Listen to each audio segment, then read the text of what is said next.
वालेकुम वरहमतुल्लाहि वबरकातुहू। अक्सर मेरे भाई खाए में जाने के बाद या पानी में जाने के बाद डूब जाते हैं। वो थकने की वजह से वो थक जाते हैं और हाथ पैर चला नहीं पाते तो वो डूब जाते हैं। तो आज मैं बेहतरीन एक ऐसा ट्रिक बताऊंगा जिससे कोई भी भाई डूबेगा नहीं। और सबसे पहले बात, अगर आप लोग तैराकी नहीं जानते तो पानी में ना उतरे और सबसे पहले इसका ट्रेनिंग कर ले। आप लोग किसी स्विमिंग पूल में या अच्छे कोच के सहारे आप लोग इस चीज़ को सीख ले। और उसके बाद अगर आप लोग कहीं गहरा पानी में जा रहे हैं, दूर में फंस गए हैं और वहाँ पर आपका हाथ पैर थक गया है, लॉक हो गया है, आप तैर नहीं पा रहे हैं, बहुत ज़्यादा हाथ दर्द हो रहा है, तो आपको करना क्या है कि अगर जैसे लाइक अगर इस तरह अगर आप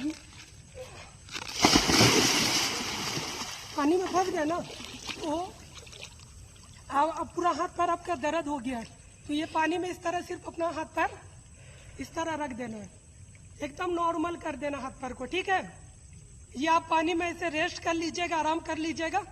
1 घंटा 2 घंटा भी आप आराम कर सकते हैं।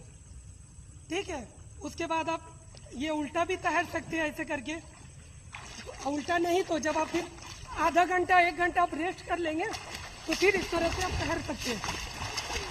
तैरने के बाद आप फिर आप अगर थक जा रहे हैं तो ये एकदम नॉर्मल इस तरफ से फ्लॉट कर लेना है।